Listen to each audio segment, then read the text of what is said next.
네, 예고해드린 대로 이제 고성급 칼럼을 진행하겠습니다. 오늘 칼럼은 두 꼭지입니다.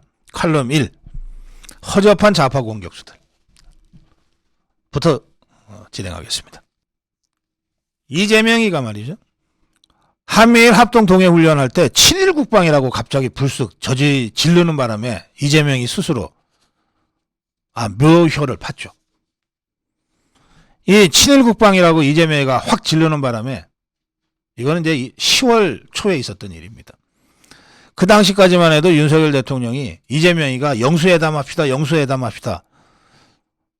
그래서 뭐 1대1 영수회담까지는 아니지만 그럼 뭐 여야 대표들하고 대통령이 같이 밥도 먹고 얘기도 좀 해볼까라고 생각하고 있던 터에 이재명이가 갑자기 친일 국방 어쩌고저쩌고 공격을 하니까 영수회담 거기서 끝나버렸습니다. 주말마다 광화문 인근에서 윤석열 대통령 퇴진 집회를 열면서 지난 10월 22일에는 전국 집중 촛불 대행진도 열었죠. 이자들이. 그리고 이태원 참사가 났던 29일에도 집회를 열고 국가 애도기간인 11월 5일에도 추모를 빙자하면서 집회를 열었어요. 실제로 나온 주 슬로건 구호는 윤석열 대통령 퇴진입니다. 대통령도 빼고 퇴진시키죠. 윤석열 퇴진. 김건희 특검. 이게 이 좌파들이 주장하는 외침입니다. 그런데 이 문제와 관련해서 이재명에 대한 수사망이 조여올수록 이재명이가 집회 참여를 독려하고 강경 노선으로 나가는 것 같다. 이런 분석은 뭐 정치권 안팎에서 누구나 다 상식적으로 하고 있습니다. 그런데 이 이재명이가 뭐 자기가 이제 죽을 상황이 되니까 끝까지 뭐 투쟁하겠다, 저항하겠다 이렇게 하면서 강경 노선을 주도하고 있는데 이 강경 노선 때문에 오히려 역풍을 맞아서 민주당이 죽을지도 모른다는 걱정을 더불어민주당 안에 정치 좀 해본 사람들이 나오면 누구나 다 하고 있는 상황입니다. 내놓고 말을 못할 뿐이지. 이재명의 사법 리스크에 잘못 대응하다가 당이 다치고 당이 죽을 수 있다. 이건 더불어민주당 3선 이상 국회의원들 또 재선 중에서도 좀 생각 있는 자들하고 얘기해보면 누구나가 다 표현만 못하지 걱정하고 있는 것들이에요.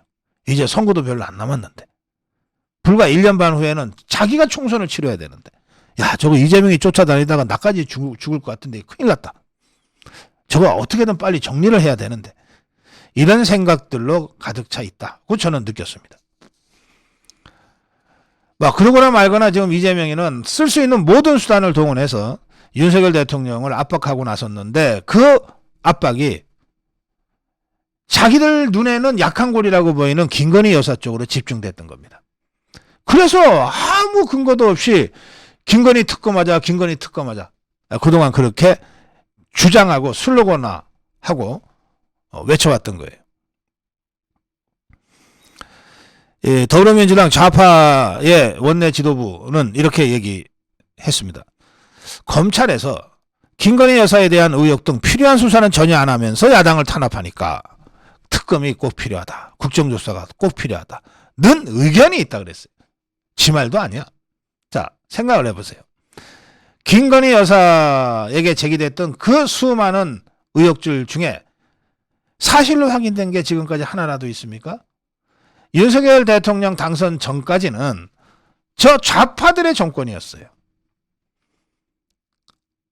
윤석열 대통령도 검찰총장으로 있으면서 버티다 못해서 조국이, 추미애, 박범계 등의 이 허접한 자들의 공격에 버티다 못해서 임기제 총장직을 먼저 집어 던지고 정치권에 나와서 대통령이 된 것 아닙니까? 윤석열 대통령, 윤석열 검찰총장도 그렇게 괴롭히고 버티기 힘들게 만들었던 이 자들이 실제 김건희 여사가 이 좌파들이 의혹을 제기했던 것 중에 뭐 단 하나라도 크든 작든 팩트가 있었다 그러면 그냥 놔뒀겠어요? 그냥 놔뒀겠냐고 이 자들이. 없는 것도 만들어서 공격하는 자들인데 그중에 단 하나 팩트가 확인이 됐다고 하면 그걸 그냥 놔뒀겠냐고.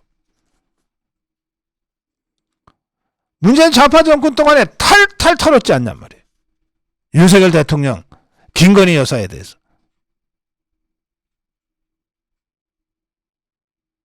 그래놓고 이제 와서 마치 정권이 바뀌어서 윤석열 정부가 김건희 여사를 보호하고 있는 것처럼. 그래서 검찰, 경찰 못 묻겠다 하고 특검으로 가자. 지금 이 주장 아닙니까? 이자들이 특검을 주장하는 이유는 딱 하나예요.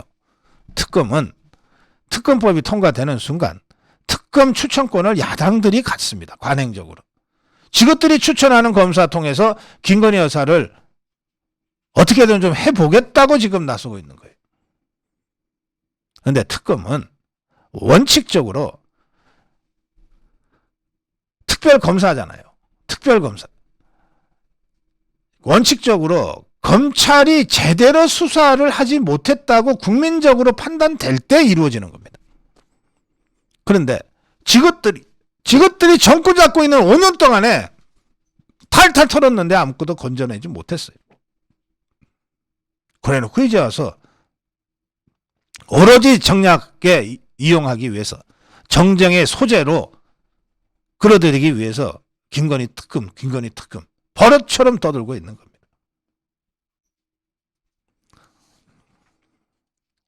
당 안팎에서는 윤석열 퇴진, 김건희 특검이라고 하는 좌파들의 이 상투적인 주장이 이제 더 이상 국민적 설득력이 없다. 오히려 역풍만 갖고 올 수 있다. 그리고 이거 누가 봐도 이재명이 감옥 갈 것 같으니까 국면 전환하기 위해서 이런 공격을 무리하게 하고 있는 것 같다. 라고 느낄 거다. 이거 이재명이가 중요한 게 아니라 민주당이 중요하다. 이재명이 죽을 거가 아니라 민주당이 죽게 생겼다. 네, 이런 걱정들을 많이 합니다. 이태원 참사와 관련해서도 내각 총사퇴를 얘기는 하고 싶은데 뭐 거리가 있어야 하지. 그러니까 만지작거리기만 하는 겁니다. 내각 총사퇴 카드를 만지작거리기만 해요. 그러다가 결국 내각 총사퇴 주장을 공식화하지 못하고 윤석열 대통령 사과, 한덕수 총리 경질, 그리고 이상민 장관 파면, 요 세 가지만 얘기하고 있는 겁니다. 아무리 무작스러운 좌파들이라 하더라도 진짜 아무 말 대잔치나 잔뜩 해서는 역풍을 맞는다는 이런 현실 앞에서는 감히 함부로 지속적 도발을 하기 어렵다. 이런 점을 지금 이 더불어민주당의 어정쩡한 스탠스가 보여주고 있습니다.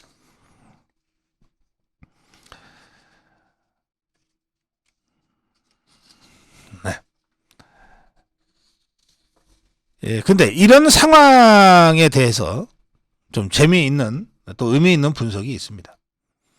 이게 저 좌파들은 이태원 참사가 벌어지자마자 야 이거 세월호 시즌2다. 다들 이렇게 생각했던 것 같습니다. 상투적으로. 그런데 세월호 때와 전혀 양상이 다르게 지금 진행되고 있잖아요. 왜 이렇게 다를까? 세월호 때는 잘 먹혔는데 막 박근혜 7시간 그러면 막 국민들이 확확 빨려 들어오고 그랬는데 이번에는 뭐 윤석열 3시간 잘못 꺼냈다가 시급하고 뭘 대통령한테 뭘 하려고 그러는데 뭐 잘 공격이 안 되고 이거 왜 이렇지? 도대체 세월호 때와 뭐가 다르지? 네, 중앙일보는 이 문제를 4가지로 설명하고 있습니다. 세월호 때와 다른 4가지. 책임 소재가 우선 불분명하다. 이게 세월호 때는 책임 소재가 확실했는데, 그런데 이 세월호 그 이태원 참사는 이게 누구한테 책임을 물어야 될지가 지금 현재까지는 불분명한 상태입니다. 그 경찰이나 행안부 장관 등등에 대한 책임을 물어서 파면해야 된다고 야당들이 주장하지만 그것도 어떤 면에서는 사전 사후 경찰의 대응과 관련된 책임이지 이태원 참사 자체에 대한 책임으로까지는 지금 가지 못하고 있거든요. 조금 더 진상규명과 책임 소재가 밝혀져야 되겠습니다만 그런 의미에서 세월호 때와는 다른 점이 첫 번째, 책임 소재가 불분명하다. 두 번째는 대통령실, 특히 대통령이죠. 윤석열 대통령이 매우 신속하고 과단성 있게 대응을 하고 있다. 이것이 세월호 때와 가장 큰 차이다. 셋째는 이 판에 북한이 미사일 발사를 자꾸 하고 핵도발을 계속하면서 오히려 결과적으로 윤석열 대통령을 도와주고 있는 형국이 되고 있다. 이태원 참사라고 하는 국민적 국가적 참사와는 별도로 북한의 지속적인 군사도발에 대응하는 윤석열 대통령의 이 분전하는 모습에서 국민들이 그래도 대통령한테 힘 실어줘야 되지 않냐고 하는 여론을 만들어내고 있기 때문이다. 그 다음에 네 번째가 정쟁의 피로감.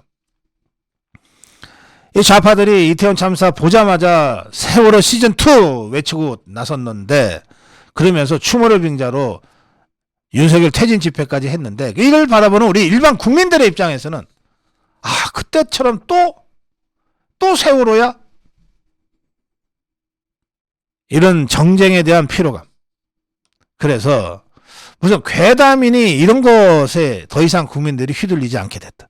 학습 효과도 있을 거고, 입만 열면은 거짓말하고 괴담 퍼뜨리고 있는 이 좌파 빅마우스들에 대한 혐오감도 매우 높은 상태가 됐다. 여기에다가 이 칼럼의 주제 허접한 이 공격수들의 수준도 일조하고 있습니다. 아주 허접해요.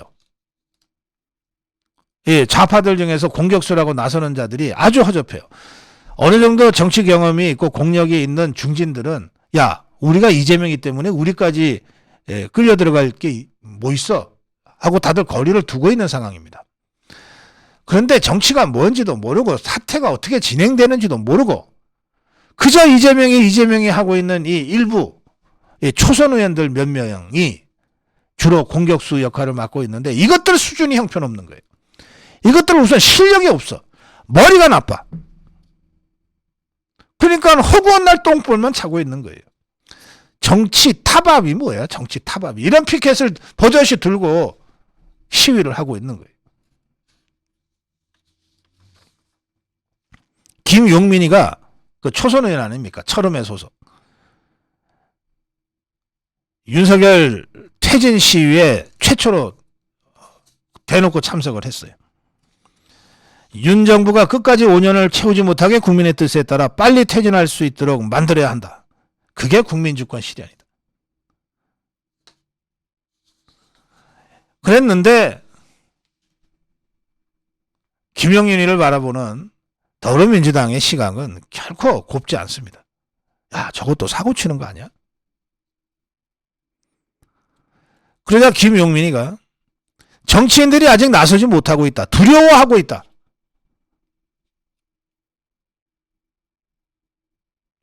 지만 용기 있고, 사실 더불어민주당에는 김대중 따라다닌 사람, 노무현 따라다닌 사람, 수십 년 그 야당 좌파 활동한 이른바 역전의 용사들이 즐비해요. 그런데 그야말로 하룻강아지 같은 이 철험의 소속 초선 의원들이 두려워하고 있다라고 중진들한테, 더불어민주당 중진들한테 총뿌리를 들이대면서 강력하게 압박하고 있어요. 이 김용민이가 바로 김건희 여사 특검법을 발의했습니다.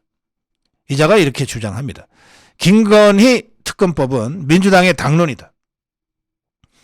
강행 처리하거나 여러분의 힘으로 대통령이 수용하게 하는 방법도 있다. 제가 거리에서 국회에서 끝까지 반드시 통과시키겠다 그랬는데, 제가 어제 이미 대안을 줬어요. 김건희 특검법은 국민적 지지를 받지 못하고 있다. 특검을 할 아무런 구체적인 근거와 이유도 되지 못하고 있다. 그저 정치 공세로 하고 있는 것이다. 국민들이 안다. 따라서 더불어민주당과 정의당 손잡고 국회 다수 의석으로 밀어붙여서 특검법 통과시킬 수 있을지 모른다. 그러나 대통령 거부권 행사하면 국민들이 박수 칠 것이다. 그거 하나도 어려울 거 없다. 특검에 대해서는 대통령 거부권 행사가 답이다. 조응천이가 이렇게 얘기했어요. 탄핵은 함부로 입에 올릴 수 있는 단어가 아니다. 이게 자꾸 김영민이 같은 이 정말 하룻강아지 애들이 대중 앞에서 흥분해가지고 뭐 대통령 탄핵, 대통령 퇴진, 김건희 특검 이런 것들을 마구 입에 올리면서 막 법안도 발의하고 하는데 재선 의원만 해도 그거 아닌데 하는 생각들을 할 수밖에 없는 상황이다 이겁니다. 당내 의원들도 이 정도로 생각하는데 국민들이 여기에 부하내동할 국민이 어디 있습니까? 이것이야말로 국민적 지지를 받을 수 있는 대통령의 거부권 행사가 된다. 그렇게 말씀드립니다. 이 허접한 공격수들이 공격한답시고 윤석열 대통령을 김건희 여사를 하다가 안 되니까 한동훈이를 공격을 많이 했다가 그 한동훈 장관한테 완전히 되치기 당해서 그야말로 이 자질과 실력을 만천하에 드러냈습니다. 그 미천이 그냥 고스란히 드러났어요. 최강욱이 한동훈 청문회 때 딸 이름을 한아무개 어쩌고 저쩌고 그게 그게 한국 3M 아닙니까? 기억하시죠? 김남국 이자는 더해. 이모 보통 우리가 모모 할 때 고모 박모 할 때 그 성이 이씨였던 사람을 이모라고 써놓은 거를 한동훈 딸이 이모하고 논문 썼다고 그냥 한동훈 장관을 후보자를 압박했죠. 참 이거 최강욱이 김남국이 이수진이 김의겸이 이건 뭐 엑스맨인지 아닌지 모를 정도로 천방지축 지금 날뛰고 있지 않습니까? 이자가 이 김의겸이가 어제는 EU 대사의 말까지 왜곡을 했어요. 그러다가 사과했어요. 죄송하다고. 그러니까 이런 허접한 것들이 이른바 좌파 더불어민주당의 공격수입니다. 왜 이렇게 됐나? 중진들이 대거 이재명으로부터 뒤로 물러서 있기 때문에 그래요. 야, 내가 이재명한테 끌려 들어가서 나까지 뭐 죽을 일 있냐? 다들 진짜 선수들은 다 뒤로 물러서 있거든요. 그러니까 어쩔 수 없이 그 철험인지 뭔지 뭐 하여튼 좀 튀려고 하는 관종들 이것들이 실력도 없으면서 국력도 안 되면서 윤석열 대통령 공격하고 김건희 여사 공격하고 그리고 한동훈 장관 공격하다가 제 풀에 지가 엎어지고 자빠지고 하고 있는 거예요. 그래서 이 허접한 좌파 공격수들 겁내지 말라는 거예요. 아무것도 아니다. 근본이 없는 것들이다. 그런데 제가 정말 답답한 것은 뭐 이런 것들 하나를 제대로 대응을 못하고 조리를 못하냐 이겁니다. 뭐 이런 것들 하나를 제압을 못하냐 이거예요. 국민의힘 정신 차리세요. 이것들이 좀 세기나 해야 아이고 참 저 센 놈들 169석을 배경으로 저렇게 센 놈들이 앞에 공격수에 나서니 참 국민의힘도 버티기가 힘들겠다. 자, 고생들 많다. 이렇게라도 해주고 싶은데 더불어민주당 169석이지만 내가 보기에는 130, 40명은 지금 관망하고 있다고. 내가 이재명이 때문에 왜 죽어? 이렇게 생각하고 있단 말이에요. 그저 그야말로 실력도 없고 공력도 안 되고 근본도 없는 이 몇몇 자들이 정말 허접하게 빈총이나 싸대면서 제풀에 지가 걸려 넘어지고 우왕좌왕 갈팡질팡하고 있는 거거든. 이거 하나를 제대로 대응을 못해? 이거 하나를 제대로 잡돌이 못하냐고. 이 점에서 제가 국민의힘에 좀 더 적극적인 대처를 다시 한번 촉구합니다.